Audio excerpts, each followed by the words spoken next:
urabibazanye amafaranga menshi gusa ko filime ni nyinshi nta kibazo giye mfite. Turatangiye. Dutangira dute? Dutangira mu birere barakwereka ku bicu. Sinzi impamvu batujyanye mu birere. Kumbe mu birere hari ureberaga mu munuza mu ndege uko yakicaye mu ndege arareba ibirere. Namwe mubonye akanya ko kugireba mu ndege uko hasi ariko ni gute mutashima yanga. Kigariwe. Abantu bamuri aho na waruzi indege ukwisa mu indani. Turi. Mugabo mwebwe mugafime kitwa byazina ryako kitwa Tekken. Liam Neeson. Niwe musaza Liam Neeson. Dutangiye arimo kwandika yandikaga mu gatabo sinzi ibintu arimo kwandika ariko indege ikomeje kugenda namwe muri icaye amafaranga mwamaye ni make muri mu ndege. Ntabwo ari wenyine yari afite umudamu mwiza cyane uruhande rwe wumva amagambo waramutse waryamye. Oya ndaryama mu hoteli niko bimeze buri munsi niko bigenza. Kumbe wa mugabo afashe umudamu ku kaboko yaramufashe akaboko January Jones akarimo cyane barakwereka bari berekeye mu kiyo gihugu. Umugabo yamubwiye ati genda ndaryama mu hoteli bivuga ngo bagiye mu mahanga. Barakwereka bageze ku kibuga cy'indege. Muri mu biki twaje mu nama ya biotechnology iri nahangaha biology technology ijyanye n'ibya biology babandikiramo murakaza neza nyakuba Harris nawe nyakuba wakazi nawe Harris Madam Harris nawe yitwa Harris bacao bagomba barakwereka bafite ku kibuga cy'indege hano ni muri Germany. Baje mu nama conference ibijyanye na technology igezweho ariko mu buryo bwa biology technology biotechnology. Unknown filime yiswe unknown kukiswe tya bisobanura iki utazwi mu yandi magambo utazwi cyangwa utiyizi mbese ikintu kitazwi unknown. Igifaransa unknown nibyo bita enkonu sibyo se. Mugabo n'umudamu bicaye mu modoka neza cyane. Tangire bari bazi neza hoteli bagiye mu kumbu ko bagiye basize briefcase ku kibuga bari bibagiwe ivarisi yabo. Nirimo passport z'umugabo nirimo iby'umugabo barakwereka bayo n'umudamu ko bakerekeye baje mu gihe cya snow urubura rurimo ruratonya ngabo ntugire ngo n'imvura n'urubura hari urubura ruragwa mu gitondo kajya gufungura urugi bikanga kubera mukonje bwamanutse bufashe barafu. Mugabo aragenda na madamu twabonye icyo basize inyuma. Mana nyagasani we sugar daddy nzagukunda kurinda mpfuye.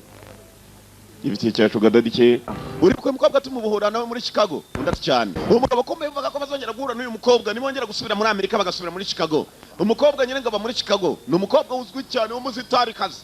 Abakire uriye bifuza kuhura n'abastari shawo imwe n'imwe bagatanga na yabo icyababwira jewe. Aha we nubona turi kumwe jya wigurira kawa vuga uti nari kumwe na yanga kigariwe. Ega buriya abastari dutera nibironda bo mwese muzakira mwese kigariwe. Bagabo ko yakagenze na madame byishimo ni byose nta kibazo bafite bagera kuri ya hoteli bagiyeho. Twe twabonye icyo umugabo yasize gusiga ikintu kirimo ibyangombwa byawe mu gihugu cy'amahanga bari ibintu bikomeye cyane cyane ko baje muri conference bagomba kumusaba ibimuranga. Nyakuba twigeze tukabona muri iyi hoteli ndatireka first time in Berlin ubwa mbere nje Berlin n'umurwa mukuru w'Ubudage wa Germany Berlin bakurayo byose agiye kwishyura ndi kumwe na Mr Harris ntabwo yari yaza Martin Harris ari hanze araje umugabo agiye gusuzuma neza byo yazanye nibyo ukwe muri taxi ndatu cyane madame mwihanga uravuga ibikingo presidential suite ntabwo iri bugaragare suite mwijyamo ba president icyumba cyemo ba president cyo bari baje gufata umugabo bivuze ngo ni umukire cyane. Umudamu arebye inyuma ngo rero umugabo we kwaza kwishyura yabonye umugabo kandi yirukanga mu yindi taxi. Umugabo agiye he reba ndebe n'ushura homba umugabo gutega indi taxi yateze indi taxi igomba kumusubiza ku kibuga anataye nuza briefcase ivarisi irimo imuranga ko bamubwira kwihuta reba ndebe n'ushura bomba rakabasi shaka guhamagara madamu mubwire ko agiye kuza yasize varisi MTN rezo yabuze network ari yabuze barakwereka mu nzira biragenda zifunga kandi ubwo ibyangombwa byo bishobora kuzimira. Chauffeur nta yindi wundi muhanda wafata driver nta kindi yakoze bazafata undi muhanda driver agomba kwihuta kugira ibyangombwa by'umugabo bitazimira. Katroli agenda ashaka network uzi ko nzajya muri tele mu nzira bagenda umugabo imyaka izira abantu tama musiza mwiyotera umugabo accidental igihugu nta kizi yagize amahirwe n'umukobwa n'umuhanga cyane n'agakobwa kameze nk'abagabo kitabara kavamo ko kari gafite bya airbag bya bibaga bitabara abantu iyo bagiye gukubita umutima kuri vora. Umugabo yakubise umutwe ku kirahure ntiyongeye gukanguka. Umukobwa kari hano karwanya nk'akagabo imodoka itari yamanukamo agomba gutabara uyu mugabo twakubise ku kirahure shawe umukobwa yaramutabaye umugabo mukurayo bakiraho ngambiranze za Kibagabaga iwabo zinaziba zirahageze. Umukobwa amaze kumugeza hejuru bakibagabaga baje nabo baje gutabara umuntu babonye accident hano yabereye. Umukobwa kabonye ibibazo bibaye ko umugabo ibi bitumu imbere ya polisi ubazwa byinshi kucirokotse undagapfa mwari kumwe kandi polisi burayi nukoze kora ubuzima bw'umuntu ntabwo ameze nk'ubwisazi ubwo batangira guhungiza barebe ko yakira. Agakobwa ngakariya karakwepa ngakariya sinzi niba ari ku bushake karakwepa. Filime yiswe nde unknown utazwi enkonu. Amasaha yaragiye aricuma. Umunsi wa mbere yageze muri Berlin niwe yagize ibibazo madamu we ntazaho yamutaye ibyangombwa bye ntabyo twabonye. Bantu bakuru buracya burira mwebwe muricaye murareba filime kandi washize icyumweru wari kwa muganga. Amafaranga mwamaya ngahe murebye filime icyumweru do kamorani niyo mu mpasha bikanja gusa twari kwa mugabo ko yararimo kuzanza mu kagaruro hejuru ubuzima. Dr. Padri umugabo yanyuze gutyo maze zamura ubuzima ntazawari yewe muraho nibwo gitangira kuzanzamuka bavuga ikidage. I don't speak German semvuga ikidage ndi umunyamerika American. Wagize accident nta nibuka izina undati nitwa Martin Harris. Doctor umugore wanje ari he Doctor umva taxi yajya mu mazi umaze iminsi ne muri koma wari uri muri koma uzi umuntu uri muri koma kwa basa n'uwapfuye abahumekera mu mashini. Umugore wanje ari he ko namubona Dr. Harris nabyangombwa twagusanze baba ngira icyo wibuka Martin nari ku kibuga cy'indege yanyuma nurira taxi sinzi uburyo nageze hano. Umva nyakuba Harris abantu benshi barwara mu mutwe cyane iyo umutwe waje kugira ikibazo uwo ndahana ubwonko bwibutsa bukagenda urumva atari bamwe babyigira Oscar bamaza ko yanga gukuye ati simpibuka ngo nabuze ubwonko bwibutsa wowe bwabuze byanyabyo please. Kumbe amakuru arimo gusohoka ashize iminsi ne gusa umugabo ageze n'abari mu hotel n'umugore we bamushakiye n'imyenda mishyashya. Hari wigeze ashaka se wapi kabisa uri nyakamumeze nk'akana k'imbata uri imbata y'ibyawe twana shaho nakana itorera irabuturaga gusa bwarangiza bukuburi kamwe kakirwariza na nyina yirwariza. Yararebye ikintu bamwukuyeho n'isaha gusa n'isaha barayimurekeye ntayo bamwambuye. Dr. Harris abanza areba igisaha cye nta kindi yatangiye kwibuka ni madamu we ari bwamufotorana n'umugore we. Umugore wanjye yiyamaye nk'impano turi muri honeymoon twajya gutembera cyagiye ukwezi kwa buki niko bakwita mu kinyarwanda honeymoon ukwezi abantu bajya kwishima bashakanye katorore bantu bakuru. Umugabo agiye kureba inyuma afite hano na kagenda yajendanye inyuma y'agatabo kamwe yagendanye nako harimo imibare ni atasobanukirwa n'iki kirimo yabuze ubwonko bwibutsa babyita losing memory. Biotechnology Summit inama yendaga kubijyanye n'ibintu by'ukuntu technology yateye imbere mu bijyanye na biology Global Summit. Umugabo yabonye hano wagiye kubera inama barimo kuvuga abantu bazaza mu nama harimo umwami wa Saudi Arabia yayisamagara muganga yakuba ari mu biki maze iminsi ndi kwa muganga umugore wanjye ntaza wondi mu mujyi atazi agomba kuba afite ubwoba ngiye kujya mu nama nyayansanye numva akira nuramo kugeza icyo ukenera akira karita yanjye icyo aricyo cyose uri mu bihe bikomeye ubwonko kuba bwarabuze jewe rwose niteguye kugufasha n'umuganga w'umudage. Abaganga bahariya ikintu kiri imbere cya mbere n'ubuzima bundi bw'agafaranga kazaza mu nyuma. Hano ushobora kugera kwa muganga banza utubwire ko wayazanye se ubone ko kuvura ariko abona abagihanga ntabwo twabafasha. Nabuze urufunguzo rwo mu hotel ya niye presidential suite aho ba president barara mu hotel nitwa Martin Harris. Watwereka identity card kiri kuranga numva ntagibuze na passport yanjye none nyakuba turaza gukenera karita kugira tumenye ko hano wafashe icyumba mwihangane bahamagara manege Sugar dada arategereje ngo n'umudamu warimo hano arebye hakurya itabona madamu data we naho ndugirira yataye aramubona arimo gutambuka mu bantu ahita ajya Sugar Daddy ko yakaje. Urebe filime dore cyabazindiye ni inyungu zanyu mwajemo genda bizi mwaje ku mpamvu urajya banyita Martin Harris ndi umudogiteri ndimo hano mutwaje mu nama muri la Continental. Hanyuma bavuga ikidage umugabo niwe Martin Harris cyane gusa ko bw'impamvu z'umutekano w'i hotel ufite ibikuranga niba abagabo baba bafite ibitsinga mu matwi abagabo bari babi cyane ku by'umutekano. Yewe uriya mugabo aranze yababwira uwondi yakora twereka ibikuranga nta kibazo winjira oya uriya n'umudamu wanjye uri hariya yewe kwereka ibikuranga maze iminsi ne muzi umugore wanjye nabwo azicyambayeho ati ikibazo cy'uko yabuze umugabo we munyemerere ninjire nonaha bafite ibitsinga mu matwi ntabwo bapfa kwemerera mu nama ikomeye nk'ingiyi n'abaperezida bari buzemo n'abami. Sawa ngaho ngwino nguherekeze tugende urebe dore umutekano dore bariya bose bakizopa ureba dore abandi hakurya kandi bareba abasore bakuze gusa ntabwo bareba nka babwoya bawose kandi reka da abakuze nka yanga mbese umusore ushyitse yasikagariwe yewe naba nkozira kuki n'ikibazo cye nyihangane nagize accident madamu nyihangane ntabwo nubwo nanjye nibukagaho narindi wa mugabo umenye wanyitiranye mudamu yihakana umugabo kumugaragaro ibi nikira uwo mutekano reka baze bakijyana intambike nk'ikirya cy'amandazi. Yewe madamu this is misunderstanding I don't know this man habaye utamenya umugabo rwose umugabo wanjye muri hakurya none se nturebe ibindanga se ahubwo dore singibi nitwa Dr. Martin Harris. Ibi ni ikiro cyangwa na madamu aramwaka madamu ntabwo bishakeje uri cyane wowe uri cyane who the hell are you hello nukuzimu kuturuka mu kuzimu kwaye kirite wadufasha ukatukiza uyu mugabo uri muransebya madamu yo embarrassing me please madamu uri muransebya dusoke warugaba dusoke bamwe abakuru bahise basohora umuntu filimi ira ibi ni ikira dore ngaho aho aho ngaho rwose niho nari nkiza muri iyi hoteli. Barategereza kujya muri za kamera zikurura ku hoteli, kumbe mwibuke neza yasigaye inyuma ajya kureba briefcase yakiri hanze. Ko ninjira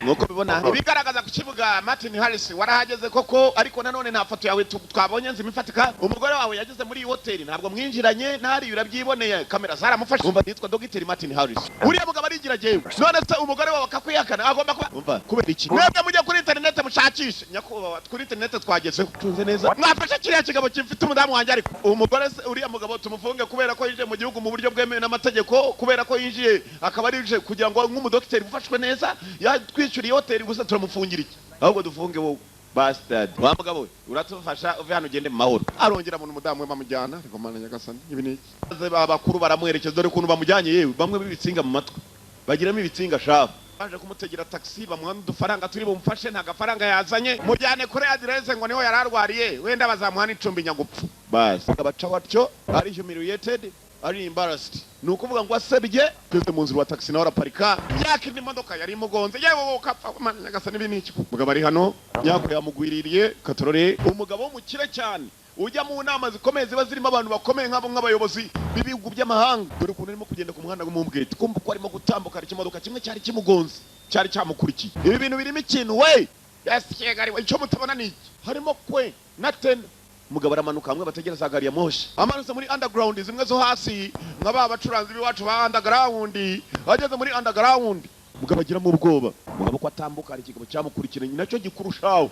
Reba ukuntu umugabo yakuze, hari abagabo bari bakurushaho, kiramukurikira, wajya ni cyama kubuye kiramukurikira, uko atambuka ikigabo kiramucongeza umuvuduko, uko kiratambuka kiriruka. Hageze hano umugabo muri gari ya moshi, manafashe gafunga yambaye yagufunga kivuga ikidage, umugabo ari mu ndani yarakirebye kiramureba. Ibi ni kimwaka kumana nyagasani, hey yari cyari ntazi naho agiye, wabona kiraye muri gari ya moshi y'abandi. Warangiza waba utariye saa sita ngo umunsi nakasiriwe ntapfura nabonye, uyuzura aho hatazi yasikagariwe. Byakurya abona ka taxi yibuka, nubwo ubwonko butamuha neza, yatangiye kwibuka arimo kugwa mu mazi. Umunsi hano ukagwa mu mazi, yari muri taxi yanditseho 2 4 4 2 abona indi taxi yanditse witya arayikurikira. Umva murokore mbabarira kabisa, cyaramurangiye kumva urukobwa rusigaye rukara kwa myasiro, nguru hakuno uranyibuka, you remember me? Taxi na taxi nigeze ntwara, nacyo kiramwihakana. Imyaka iraje nanone yindi yararangije, aramushimira ngo thank you, byibuze warakoze kuntabara. Arigendera mu nzira, agenda adatambika ibirenge shaho, afite utuguru shaho, ubuguru buto. Mbabarira, ndashaka kubona laboratoire ya Professor Brasla hano. Nabonye hari ibiro bikuru by'abantu b'abashakashatsi. Witwa nde? Martin Harris. Uretse gatoya hano, yewe mubwire ko twari dufite gahunda ibyumweru 2 byahise, yagomba kuza guhura na Professor witwa Brasla, akaba ari na Dr. Brasla. Warangije za hakuno, kumbe hari ibirango biranga za office abayobozi bose bagenda abona ibiro umugabo arimo. Dr. Brasla niwe w'umudage bagomba gukorana.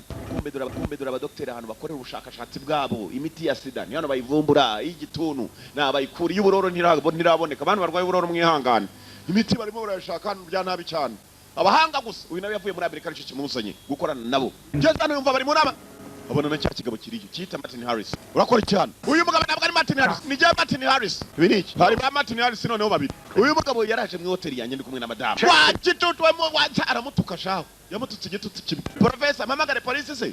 Twari kuri telefone, twaraganiriye nkubwira ukuntu nawe twavuganye iby'abana bawe, umbwira igihe umarana n'abana bawe kuva habura umugore wawe, wambwiye amazina yabo. Reka nkwibutse none umenye ko ari James Martin Harris. Undi ari ku ruhande arimo arumva, nawe ni Martin Harris. Wavuze ko washatse kuba biologist, umushakashatsi w'ibya biology, abana bawe mnyuna rapfa. Ibintu bavuganye n'uriya bari byasubiramo, baravuga bimwe. Mana nyagasa, ninde twavuganye muri mwembi mwuka pamo kuri telefone, bo bise bari muri Amerika.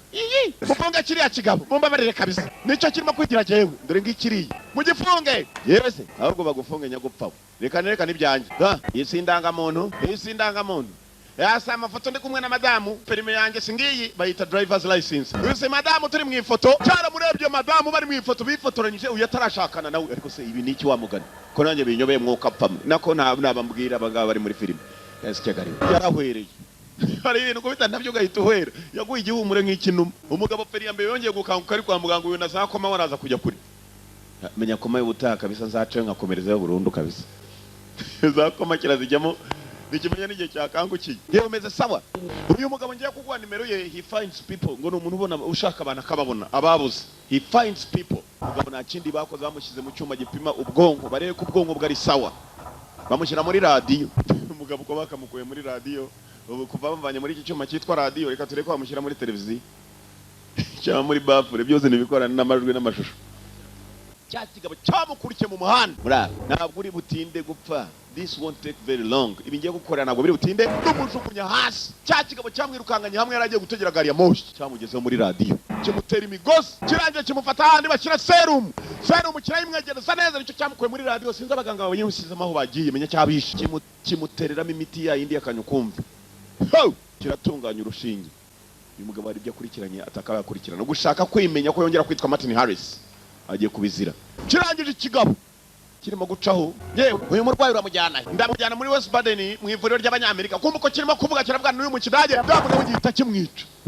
Ni kije yawe niba abagabo bakuru. Kirangije gicaho gisa nk'icecuma hirya uyu cyamutereye imiti kare muri serumu iramujyamo arahita kumbe ngo yabonye wa mudamu kimaze kwica atangira kurwana no kuba yamukuraho akanarimo kubona ku ntuza ku ishati yari yambaye hariho akamakasi. Kigabo kiragaruka cyakije ni ikigabo gikuru yagikuyemo turore fata ibibotano kumbe rwarugabo ruramubona arimo kurenga urugi rwa mbere barimo arahunga ikigabo agiye kugera hano gisanga hano yahafunze. Ngabo nguriye mu baturage yitegereza ko hakuntu umuryango utinda gufunguka ko agenda ni ku kinyagishiramo yewe mesa abo yengutse hakuna kiri muzima. Kigabo aragicika gusa ikintu yaje kuvumbura nuko arimo arahigwa bidasanzwe. Ka telefoni yagahamagaye yongere yumve ko madamu yamwita kandi mirahamagara nakazi uwita hello ni Martin Harris wa ndumwiyitirira ayiwe data we ni nk'uruntu mu gitondo kuzinduka rwitiriye yanga my friend ko njye narwana makabutura agacika sahubwo. Umugabo yarumiwe cyakoze niki mu kirebe nanjye ndagitegereje hazaho yaje uko yakaje muraho niwe Jageni undati cyane niwe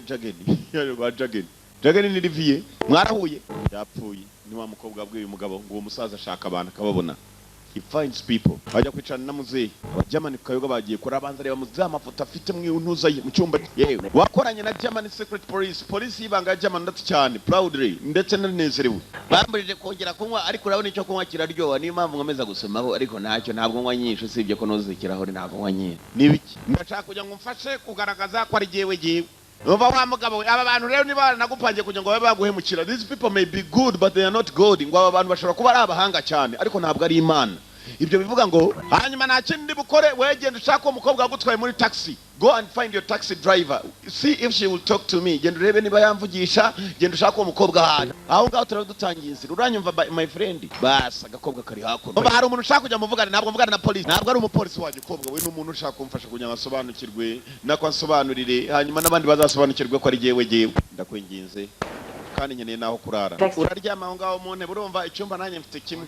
Uryama mu ntebe nyagupfa dore icyumba umukobwa afite nuko bimeze ubwo agiye kumucumbikira. Kumbe muzehe Jageni atangiye iperereza ryo wa musaza wamubwiye uriya mugiye Martin yabwiye ngo ndashaka kujya ngumfashe biotech ya muri dusha nushaka gukaraba ariko sinzi kuri bukwirwemo. Uriya yendaga kujya muri shawa no gukaraba arangije akuramo imyambaro. Martin Harris mugenzi wari hakurya igikobwa kiramubwiye ngo sinzi ko muri dusha uri bukwirwemo bicanye kimwe cyamukurikiye aho gari moshi bayitegera ko bwamuteye bimwe bita caliform bimwe bisinziriza kigeze muri dushe kiramubura gikomeza no mu gikari unknown utazwi niko filime yiswe yabaga bizi igikomando we nigute bamanuka gutyo naho wigiye kombe muzehe hakuno yari yagakwepye hakuno yerekera inyuma ko kwa pempe muzehe kwatorashara zemenya nawe yari umusirikare tereza bogisa gakobwa kagiye kumusiga uri cyande. Who the hell are you? Kigabo cyaciye bareba ibishinge cyari kibazaniye batangiye guhunga mugenza agakobwa nako gahunzi wabo baturore imodoka ni yingi imodoka ya Biko niyo bafashe imfunguzo zayo. Uriya mugabo niwe wishe abantu butwari kumwe kwa muganga. Uriya mugabo twishe yameze kuva kera abantu nk'aba ni babi ntago bahiga wenyine ubu ngubu nanjye ndimo none nawe gatangiye guhigwa kubera iki kigabo yaratangiye. Umugabo arareba muri kagenda agendana kagenda ke areba imibare igiye irimo maze atangira gutekereza ibintu birimo ibintu hari isano bifitanye no kuguhigwa kwe. Katurore reka none tugira icyo tumenya. Let us figure something out. Katugira icyo tumenya bagaruka kuri cya gisaza muze yabibana narushe gusanga za code ni imibare ijyanye na za page ziri mu mapro ndetse bikajyana na za paragraph zirimo. Uzatangira kumubwira ko bimeze umwami Shada impambaje hano ndakeka ko hari abantu ushaka kwica umwami Shada Princess Shada kobwa mutoya rero. Martin Harris nzaho namubona gusa sinzi icyo ashaka kuba yakora afatanije no wari umugore wanjye ubwo rese nawe mwumbagambanye mugabo ko yagagaze hakuno abona umudamu warimo kuzamuka hejuru mu nama aho hoteli mu nama inama yagomba kubera mu hoteli atumaye ko agakobwa mukabakurikire kobwa karimo karakugenera hafi niko gashobora kuba kamaza information bombe Martin kobwa uko umugabo yakajya muri taxi agakobwa karakurikira niko agaho umugabo information Martin wundi baza hakuno hari nama yarimo batari bajya mu nama hari imurikagurisha ryari rihari ariko ry'abakire, buriya hari imurikagurisha abapagasi bajyamo n'abakire bakajyamo. Uyu kombe yavumbuye umudamu ko ari wari uwo yitaga umugore we, yatangiye kumukurikirana. Kwari cyane wambonye ute wankurikiranye varisi yawe yaburiye kuri airport ku kibuga cy'indege. Genda uyibone, go find it. Negereza yuburetse kugenda. Ndagukunda, genda ushaka ibyangombwa byo ku kibuga cy'indege, ibindi tuzabivugana. Kombe yakunoka kandi yari yatumye akubwiye iki? Ntabwo mbikubwirira hano, ngwino duceho. Yanyemeje ngo icyo yari amaze kumenya ku kibuga cy'indege niho azamusobanurira byose. Umva, nagize accident, iki gikapu bumenya ari cyanjye. Uyabanza kureba muri passport arebe ko iki kigabo aricyo kirimo. Iyi niba ari bag ya cyataye, kumenya ari ibye, yabonye ko ari ibye. Hagiye kureba muri passport Martin John, hana afite amazina 3 mbere yavugaga 2. Komeza kureba, harabye neza wa mudamu bari kumwe mu ifoto. Martin Harris is a fabrication. Martin Harris ni ibintu nabagize, ntago mwe mwitwa Martin Harris we na mugenzi wawe. Ko afotoranywe nawe havuye haza n'undi ari fotorwa afotoranywa nawe. Umva kuri ni uri umwicanyi, nicyo watorerwe kuba kuva kera, wari umwicanyi ndetse kuza hano hari uwo twashaka kwicara. Uri umwe mu bahungu banje beza, wari umwe mu basore nizeraga beza cyane, we are among my best boys. None ubugiye kuba ikigo gitagira icyerekezo bastard. Ba Martin ni benshi, uyu musore numwe mu batozwa ari abicanyi, uyu musaza niwe batozaga ari abicanyi. Martin Harris byaje kuvumbura nuko we ari umwicanyi kabuhariwe, professional killer, assassin, abicanyi bagurwa. N'umwicanyi koko yaje kwivumbura ko ari umwicanyi kuva cyajya honda umutwe, ntabwo yongeye kwibuka akazi yakoraga. Martin mwendaga kwicandi kombe ya presidential suite igisasu bashizemo, wendaga kuzamo ninde wa musore Shada, umuhungu w'umwami wa Saudi Arabia. Hashize amezi 3 yarateze igisasu muri cya cyumba. Ubu ni nawe mutabazo wo gutabara uyu mwami adapfa kuko yaguzwe kera, ahubwo mutwe kuba yaragiye akawuhonda ahantu yavumbuye ko yakoze amakosa. Arakaza neza umwami Shada muri summit. Uwakiriye umwami Shada yazanye na wa mugabo Martin Harris. Martin Harris ugomba gutabara umwami yazanye n'iki gikobwa cyitwa umudamu washize amezi 3. Nicyo gikobwa kimwe mu bateze ibisasu bavuye muri Amerika. Uyu mugabo niyo mpamvu bamuhinduye amazina byose yarafatanije n'abariya benda kwicuriya mwami wa Saudi Arabia. Hako nino ubwo kiriya ni gisasu n'umunsi wo kuactivating, icyo bita activation. Ubwo ajyana muri mudasobwa arangije arakiri kuko bishoboka. Gisasu cyegendera kuri computer. Tuze mbajyane mu cyumba mbere kandi nateze igisasu. Uyu munsi abakomeye bagiye gupfa. Tutabitubiye kuvana mbere, tugende mu cyumba twereke. Ubwo arangije igisasu agishyiraho. Hagarara ngaho mbereka ko iyi hotel nayijemo amezi 3. Reba uriya sigewe n'undi mudamu naje amezi 3 nibwo nateze igisasu. Umugabo kumbe n'umwicanyi yarabyemeye abigemera ashe umutekano bamwe gapfamwe. Rero haramumenyeshe ko abicanyi bemeye ko ari abicanyi, ahubwo baje hano kera noneho bakadutega abanyagupfa, ahubwo bagiye kutumara. Heske gariwe mubwira abashitsi basohoke mu hotel n'imiraha. Abashitsi batangiye kubasohora mu hotel. Biriya gisasu reka nyene nyitegurure nawe nyene ushake target na wuri ni wa muganga umwami wa Saudi Arabia umureke. Uriya muganga ari witana kuko niwe byanze bikunze twashakaga n'umwana umuganga ufite utwana twe 2 wari wavumbuye ikoranabuhanga mu bimera. Uriya mudage niwe bashaka kwica, dore umudage nguyu. Ntabwo nibagiwe byose, I didn't forget everything. Bose batorwe bya gisirikare. Nuko marase neza ko amaviye mu Rwanda mu cyumba bari baturikije mu hotel aho era barakwereka wa mugabo asohotse n'akagakobwa yishimo bwari bwose. Abo yari yaje kwicara batabaye amenya ko abaye umugabo kuzabarwa. Yitwaga unknown, utarigeze amenywa cyangwa utazwi cyangwa utarimenye, unknown, inconnu mu gifaransa. Filime nuko kagenze ngire gahari ndabona irangiye, sinzi icyo mu gitegereje banya gupfa. Yitwaga unknown, utazwi cyangwa utaramenyekanye. Sinzi filime ukunda niba ari amasasu cyangwa abanigana. Hari abakunda filime zimeze gutya kandi bahora biturije bastard, bagira n'ubwenge.